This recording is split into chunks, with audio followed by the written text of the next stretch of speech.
Wednesday, July 24th on the Friendly Banter podcast presented by Banty, joined by the full trio today. Billy, Andrew, how are you? Good. I'm alive. Good. Barely. We'll talk about it, but barely alive, but doing all right. And Billy, we missed you last week. It's great to hear from you. Just want to check in on you. How are you doing? I'm good. You guys did great last week. Really enjoyed last week's episode. But this week, I'm back, doing good, excited to be here, and pumped to chat with you guys. No, me too. I want to, Andrew. I want to jump right into your weekend. You got to come to the Big Apple, but you barely got to leave. How did CrowdStrike impact you directly before we get into the Open Championship? Yeah, I think if anyone has CrowdStrike grievances, or more specifically for me, Delta grievances, we need a new forum to air those out. Uh, I mean, the weekend itself was good. I had flight delays both ways, but it was supposed to be a pretty easy breezy fly into New York for a wedding and then fly back on Sunday. Uh, Ended up not getting in until like 5 a.m. on Thursday. Hung out in the city for a little bit, but really uh, the drama started on Sunday. So we were flying out back to Colorado like Sunday afternoon. Originally had like a 5 p.m. flight, so I got to the airport at like 1 p.m. Uh, thank God I had access to the Centurion Lounge because I ended up being there for like 12 hours. But continued delays from Delta. Uh, and I'm traveling with my parents because we flew out for a family friend's wedding. So, I thought we weren't leaving until like 10 p.m. So just posted up, waiting. And then you just start looking around and you just see like every single gate, like just going dark. Like no planes are taking off. Everyone is backed up. There's like people sleeping on the floor. They're talking to as many like gate members or all of the like help desk people as possible, and like they don't know what's going on. They can't help anybody. Uh, so anyways, we started to like think through what our next plan was. There was no other flight taking off Sunday, and then it became clear that there actually weren't any flights taking off Monday or Tuesday either. Uh, and we had to get back here because I have to now move out to San Francisco this week. So like we were debating just staying in the city, but like realistically that wasn't going to work either. So at midnight on Sunday, we decided to just go to the car rental place. Showed up at Avis at like 1 a.m. Now it's Monday morning, and we just started fucking driving west. Had really no plan of where we were going. Originally, we were thinking like if we could get to a different local airport for their morning flight, we could be okay. So we were like, let's drive to Albany or Philadelphia or Pittsburgh or Baltimore and like see what that looks like while we're driving. And just like kept refreshing Google Flights. Uh, got there and there was literally nothing unless you wanted to pay like $3,000 for a flight for like one seat. So we're the three of us like taking shifts in a tiny little Toyota Corolla and just driving across the country. Very unplanned. I'm obviously like a little hungover from this wedding still. Like I'm just could not have wanted to be there less. Um, but anyways, like we just grinded through yesterday driving and ended up driving 27 hours straight, like just gas station and fast food, 27 hours switching, Oh, shit. off who was driving, basically like 5 hour shifts, murdered a couple podcasts, ate disgusting food, and got back to Colorado at like 5 a.m. last night. Uh, and it was just one of the most insane things ever. But I will say, like, I don't think I would be back if we didn't do that because I looked around today, like Delta especially is what we were flying. Like, no one in the entire country is getting a flight right now, and I was like taking pictures in the airport, like just thousands and thousands of bags that had like been on missed flights and connections. Truly like the biggest flight disaster I've ever seen. So that sort of capped my weekend. Well, that is insane. I what was your, are you like the kind of person, I'd be like, I'd probably cry. Like I don't handle that I kind of know. thing super well. Where were you at in the car? Like by hour four in the car, I would have been in breakdown mode. I'm pretty surprised I didn't cry at all. I uh, I was just really, really miserable, I think, the entire time. Like, couldn't form sentences, but at least was like, the car is so much better because you're at least moving. You're at least Yeah. like going in a direction that is ideally the right direction. So like that ended up being a psychotic but genius move to pull that off. And then like Jesus. getting back was weirdly like I felt like it was more impressive than like an Ironman and an ultra marathon like combined. Like I felt really good about what we had just accomplished as me and my parents. It was actually an impressive team effort that we pulled together there. That is an impressive feat. Like almost, I mean, 20, a full day straight on the road is Yeah. sick stuff. So that is impressive. Uh, Tell me what did I miss on your guys' weekends? well, I just wanted to shout, I felt better. there was a kid in my office who came to work today after that. So like he was in Florida and obviously was supposed to come back Sunday night and that got bungled. And then his idea was to take a train from Florida to DC and then up on Amtrak. And he got to DC and then that train got delayed by like 8 hours. And then he just came straight into the office this morning at 10, like without having been home at all. So I'd like to just give a quick shout out to Rob for that behavior. Um, That is but yeah, wild. yeah, It could have been worse. I it didn't could have have been a anything lot worse. to get back to like actually like I didn't have to go into like an office, and it was the end of my trip. I know like there were other people in the airport that we were talking to that were like trying to get to a wedding or like trying to get somewhere, and I think that would be worse. Like we had sort of gotten the trip out of the way and it was just getting home, but like other people just had travel plans that got totally Destroyed. fucked. Yeah, no, shit could have been worse. Um, I mean, you did miss like the North American sports scene was kind of weak last weekend, but the European sport market was off the chain. Obviously, starting with the Open. I'm not a big Xander guy, but like we do have to atone, Andrew. I know. We said some pretty hurtful things about JT in our preview pod. I mean, they didn't necessarily like he didn't win the tournament, but he certainly didn't miss the cut. So I'd like to apologize to JT for doubting him so heavily. Yeah, how much of the tournament did you guys watch? I watched a Uh, pretty good amount. It was easy to watch because it was on right when you woke up. So, I Yeah. feel like a lot of the times on the weekend afternoons, you might be doing something, but this was just over by like, I don't know, 2 p.m. It was great. I enjoyed it. It was fun to watch. A lot of lead changes day over day. Uh, JT's collapse. So also do have to mention that. But yeah, yeah, yeah, no, it yeah. was good. A lot of guys like were really high over. So that was, it's just crazy. Like I'm like, if Tiger went to this course on like any other weekend and played from the tips, is he shooting like plus 10, plus 12? And that's a great question. I always wonder that about like the tournament conditions of how that impacts. I mean, Like, probably, right? like how much harder is the course from the tips not during the tournament? Or how much harder is the tournament course versus just like a regular Saturday? I feel like if any one of these guys just picked this weekend, like weather being a huge factor, if they got the same weather conditions, I'm sure they'd still be that far over. Like these places Yeah. just can't play much easier because you just get so battered and smoked by all the elements. Like Yeah. it is just a So, hard place. so it just was crazy to think like, are all these pros shooting like 10 over or just like absolutely not doing good like at this course? I mean, they said this course was like unbelievably hard.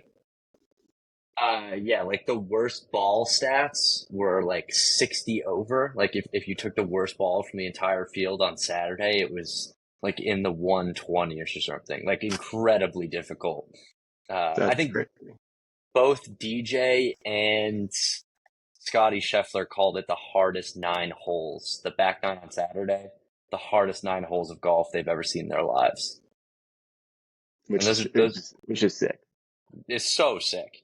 Like Yeah. people, like I think there was like 3 drivers hit on that last par three. Like people were hitting drives on Friday 350 and the same drives like 230 on Saturday. Like sick stuff. We should play. Just like they should play there every week. I don't need any more of this fun golf. I'm over it. I know it is. It's cool because it is such a different test. Like it's obviously the most similar to, I guess, like the U.S. Open where you're just surviving. Yeah, But I feel like the Open has just a little bit more like unpredictability. Like you don't even know why you're or where you're gonna have your triple bogey, but it's gonna like rear its head at some point. Uh, and then it is sort of the guy, and in this case, Xander, who like just is so steady that he sort of is able to just get through all of those booby traps and yeah, get to 18 on Sunday and finish it off. yeah.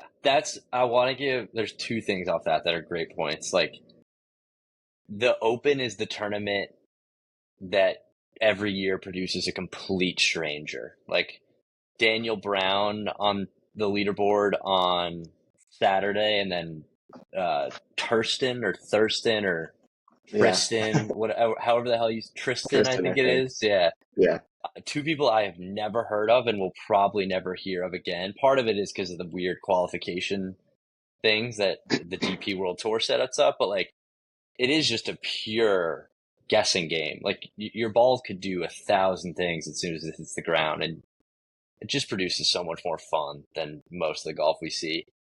Flip side of that, like Xander confirmed his board, like he just bores me, and that was confirmed for me this weekend. But that's why he wins. That's why he's so good. yeah. There's nothing new there, but I think same with Scotty. Like they're both more interesting when they're boring and like the best players in the world. Because whatever, it was more boring when it was this guy is just like around. He's going to finish top 10. If the best golfers in the world are also like the most boring, that is at least kind of like a storyline where it's like I think that's just golf now. Like Yeah, no, it you're so much is. better off like not having any emotion or like personality just because of what the game requires. Yeah, no, I mean Xander doesn't even really like fist pump. He's and it was such a dichotomy from like the juxtaposition, I guess, of Bryson at the US Open to Xander at the Open. Like they could not be more different. Uh I don't know which. I mean, I prefer the Bryson one. I was gonna say I don't know which one I prefer, but I do know. Uh it's just great to see how they both work so well and have obviously both produced majors this year. So it was cool to see. Um I mean, the Olympics are this week. Do we think Xander goes back to back? Like, is he going to win gold again, or is he too tired? What was Wyndham Clark going to win gold? I don't know. We didn't really put the Olympics on the agenda. I just remembered that golf is in the Olympics, but I thought we don't do the Olympics here. well, yeah, you're right. Actually, we're cutting that. No more Olympic talk. Um, that's a great segue into my prerogative against the Olympics. That can lead us into some internal soul searching with our H1 recap as promised, Andrew, and then Billy, we'll loop you in to discuss some of your goals for H2, Banty goals, and any other yearly musings you want to provide for us. But Andrew, do we want to start um, with maybe some of the personal goals that you've been on for H1, how they're doing? Yeah, we can check in. I mean, I'm looking at this list now, and it's definitely funny just thinking about like why did I put some of these? Yeah, um, How, how's your body fat percentage one coming along? really I know curious as well. that was the one I was just staring at. Actually, it's going in the right direction. I'll say that. Yeah, the goal here was to hit a single digit body fat. I have hit single digit on the scale. And I remember the reason I did this is just because I have this scale that attempts to gauge this number, which I assume is totally made up. But Yeah. anyways, I think I'm right now sort of hanging around 11%, which I feel pretty good about. And through not a ton of like really specific exercise either. But You did go hopefully on that'll like get better. a 5 day bike ride. Yeah, well, so that's the next one was the bike 1,000 miles. Funny enough, I actually checked last week when I got back, and I had put weight on after that. Um, but that's because like Interesting. you end up like you burn a lot of calories, but like you get to that weird place where like you could also just eat infinity calories after True. those rides. And I think like hopefully some of that was muscle. Who the fuck knows? I was gonna say that's Um, got to be straight muscle gain. You're like Tour de France guy over there. yeah, we're definitely beefing up the legs. Hell yeah. Um, and I think on that 1,000 miles, I think that got me definitely past halfway here in July. I think I'm closer to like 600 of those 1,000 miles biked. Um, so I think we'll hit that one. The other athletic ones are all sort of random. I have not surfed. Um, Okay. I think predictable, given that I've now been back in Colorado for a bit, and my new place in San Francisco is not walkable to a place where I would surf, but it's not as far away as my old place. So I might have to just get a surfboard and cross this one off just to say that I checked it off. Um, the one that I'm actually the most disappointed in is this one that I had put, which was to play squash or tennis at least once a month. I played tennis twice this year. I've not played squash at all. Mm. Um, so that's a bummer. I wish we had figured that one out more. Um, although also flip side, I think my new place is walkable to a tennis court. Um, what else is here? I'll pause. I'll come back and finish these. Where are you at, Tom? I mean, first of all, it sounds like you're doing really well. I mean, all things considered, Well, things are that going was great. And 2 out of 4.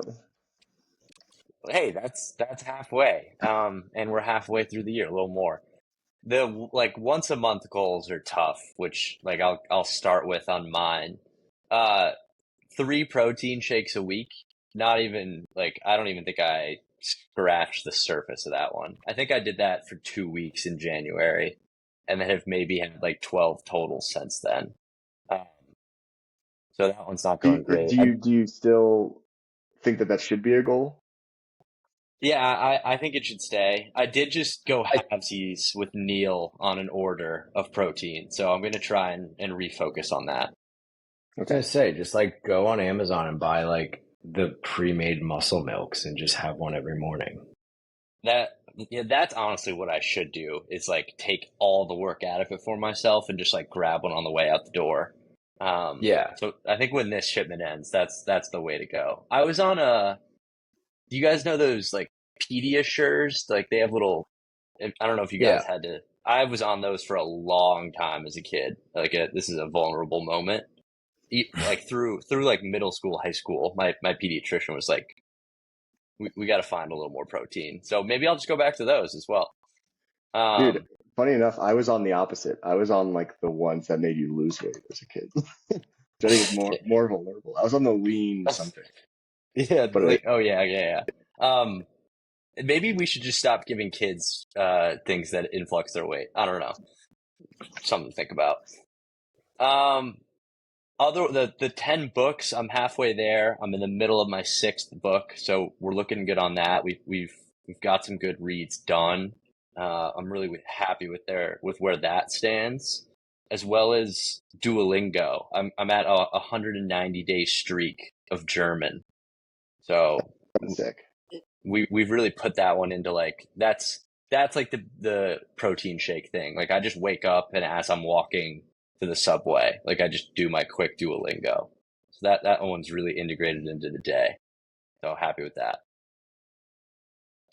I hit a new state, so maybe that was not ambitious enough of a goal. I knocked that one off in like April, and I actually hit two states, so that was easy. Shout out to Kansas City for being in two states. Uh, and then I've sent all 10 of my letters, also not ambitious enough of a goal, so looking good there. Are You these know, like thank you notes or just like you're just writing kind There, letters? there were a few thank you notes, a few, I included like long postcards in that, and then there were a few like just random, like longer notes that I included. Okay. So all good on those fronts. Proud yeah, of you. the letters is good. You're making me think I should. I still have to write more letters. How many states have you been to total now? Oh, that's a great question. It's somewhere in the low 20s. Uh, I don't want to do it live because that's terrible radio, but I want to say it's like 23. Like I think I got almost halfway with Kansas and Missouri this year. Oh yeah. Like basically the Um, East Coast is done. yeah, there you go. I was also just going to say I'm doing good on books. I actually just had my monthly book club call before this podcast recording. So Huge. shout out book club. That is a huge help with some accountability. Um, You but skipped that's about it. over, so you went back to books, but you skipped over West Wing, and I do just want to, not to I blow up your know. spot. I'm very curious about that. You know, I finished the first season, and I think you had told me like the second season's the best. Um, so maybe I should pick it back up just for that. But I think I think I'd get it. Yeah, no, I it's feel like it's I'm good on West Wing. no, it's preachy. By episode three, they kind of hammer in. Mr. Sorkin Yeah. kind of hammers in what he I wants you to also think. uh, I also wasn't accounting for the fact that it would be an election year this year, Yep. and I think I'm just like set on politics in general. Yeah, we didn't even talk about this weekend, for good reason. Just wanted to blow by that. Yeah. Um, Billy, I want to loop you in because we have separate golf goals set for ourselves. Where's like I want to hear about your golf game, where your goals are for this year.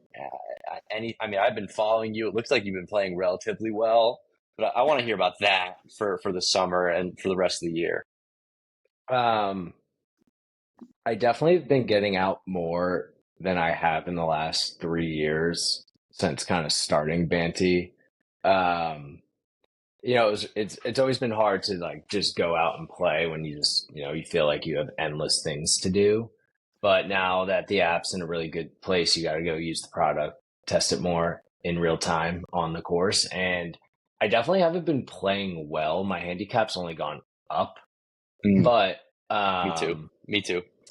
I definitely have fixed my slice. I'm just not scoring well. I'm just like I've almost gotten worse towards the green, which that was like what would save me when I was like it's almost like you slice it 50 yards right and you mentally are like, well, I have to do good now to at least get like a double or like a bogey.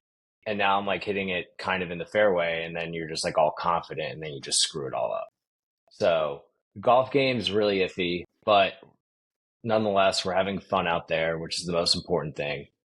I think just breaking, I think there's going to be a little high one for me because I've been shooting in like the low to mid 90s. Breaking 85, that would be cool. If I can really, get a solid round together, it's doable. That's a great You start. should start a Breaking 85 series. I like the mid. Everyone's always like 80, 90, like probably 70s the next one. But that halfway point's a fair one to accomplish. I like honestly. I think 85. 85 is tougher than I think a lot of people give it credit for too, because it still sounds like 15 over, but that means mostly pars. Like you're gonna have to give yourself room for a few blowups, but like that means you're playing very good golf. So I love that. Yeah. Yeah. Um, and I like honestly, no one deserves to use the app more than you. So how do you feel? Like you're posting great stuff. Like all your like the photos going along with all the rounds are going well. So How do you feel about the user interface at the moment? For the sake of the pod, I couldn't be more pleased with it. It's great. Um, just for some reason, my account has a couple bugs that it only affects me, it seems, and I think a little bit of Andrew, but it just like freezes a lot. But we get no complaints from other people, so I'm okay with that.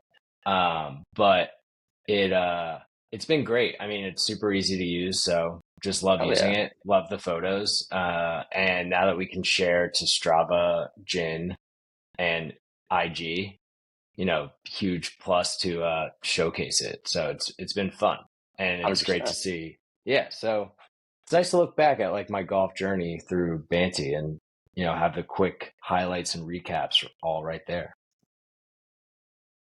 Perfect. Um, that I want to shout that out as well because I don't think we talked about that yet. This is the first. One of my goals was to keep a handicap. I hadn't done that in like 2 years, and the only reason I'm able to do that is because of the Banty Golf Club. So I'm finally getting the strokes that I deserve in all these rounds now. My handicap is climbing rapidly, but like honestly, works for me. Like I'll take the shots. So shout out to the BGC. Yeah. That's also a huge reason why my handicap, because like I was posting on Banty and I wouldn't be updating my gin over the last like 2 years. And now that it's integrated, my gin's getting updated every time. So Yeah, it's easy. It's free. easy. It's not free. It's free money, easy. I fucked that up. If we want to cut that. You can say Yeah. it's free. The gin integration is free. Okay, cool. No, it's easy. It's free. It's an incredible thing to use, and I've been like that's how I'm pitching Banty to a ton of people because they're like, I don't have the Gin app. Like I'm not a hardo. I'm like, neither am I. I have Yeah. Banty. Yeah, it's Uh, cool. To Billy's point, like it starts to feel like when you actually have, like even honestly just like a few, like you get to like 5 or 10 rounds in there, and you actually have sort of like an asset of like stuff to look back on. That's the other cool thing that I feel like you can't just like sign up for the app and it's there, but like once you start to like you use it for a few rounds, you take a bunch of photos, you're actually like I'm like weirdly proud of like your Banty profile, which is like a cool thing for users. Yeah, yeah. that is.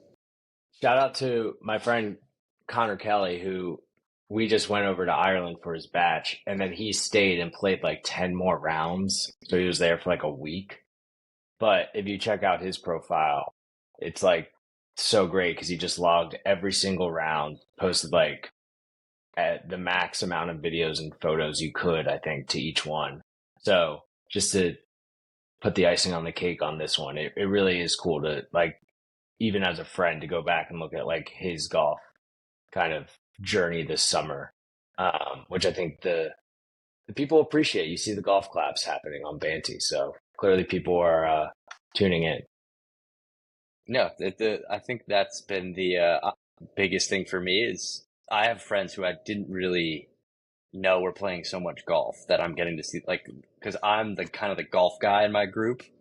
Uh, but I'm like playing golf the least out of all my friends, and I didn't know that until they were posting all these rounds on Banty. So I'm getting jealous. Maybe I have to move as well. But Are you also the podcast guy in your friend group? no, I actually have a friend who runs the pod on Lansdowne. Neither of you guys are Red Sox guys, so you probably don't know what that is. But it's a pretty legitimate Red Sox podcast, like right behind Section 10, the Jared Carabas one. It's like the Yeah. second biggest Red Sox show. So I Wow. don't have that title. You know what I watched the other week? Like last week? Fever Pitch. Ah, great movie. Just Really like good movie. such a weird role for him, but he does it so Yeah. well. I mean, it was Fallon before he was Fallon. Yeah, it was. So, Oh, God, what a but movie. cute movie, great ending. Yeah. Not Perfect you ending. don't need to be a Sox fan to like that movie. No. I kind of want to go. Have you ever watched the Liverpool one, like the original? No. I think that you should try. I've never done it either. I kind of want to go back and see how they compare. Um, I think I might like Jimmy's more, but there is I just said they're wrong. There is one more goal that I think we need to discuss, and it's probably arguably the most important one on here. And Tom, we need an update on love. See, I purposely didn't mention it because we just had, and we might actually have to cut this. We just had a serious conversation about it. I skipped over it because I don't know how it's going. I have dinner with the family on Thursday. Uh, So wait, you did? Sorry if I missed all this. You met someone. yeah, I do have a girlfriend. Yeah, yeah. Thank you. Let's go. This is the part we might have to cut. Stephen A. Smith, however, love, I don't know. Yeah, Rome wasn't No, built in one day, so Yeah. But yeah, no, we have made significant strides in that field. that's awesome. I'm very Yeah. happy for you. I'm very happy for her. She's a lucky one. So Thank you. That means the world to me. So, yeah. that feels like a great place to wrap up, on a high note with, all the progress that my emotional growth has taken this year. So, looking forward to the Olympics. Psych. Looking forward to whatever PGA Tour event is on this weekend. That's the only thing I'll be watching. If you guys have anything else to close with. no, I was gonna say the Open. One of the things that stinks about it is kind of the end of the golf that I Yeah. care about for the year. So it's I think honestly for my brain, I think and I actually just today got all of my fantasy football groups. I think they sort of sent out their invites this week, or they're like, "Hey, are you playing this year?" So I'm starting to switch to football brain, which I think we'll have to cover more closely this year. 100%. Well, it's perfect timing. I mean, didn't training camp start yesterday? Yeah. Or they reported to training camp? I believe that I know they're at camp. Quick shout out to friend of the program, friend of the app, Eric Corcoran moved into camp last week with the Chiefs, so they are definitely in camp. Yeah. Well, the coaches, they got to get there early. They got to be there early. It Wait, is so wait, what does he do for within camp? Where do they live? And it's like a dorm. It's apparently a miserable experience. Because imagine college, your freshman dorm in the middle of summer when it's 120. That's the setup. and so he doesn't leave for a month. I don't know. I don't think it's a whole month, but he's there straight for a long time. Just waking up, filming, lifting, going to bed in a hot ass room. Yeah. That's kind of funny. I didn't But realize hey, 2 the whole rings. staff is kind Can't of argue with him. just Take parked it. there as well. But I guess obviously they are. Yeah. All right. It's almost football season, I guess. That's where we'll leave Yeah. it. 5 Saturdays of college football. Wow. That's crazy to think about. Time flies when you're having fun. Amen, brother. Cheers. Peace.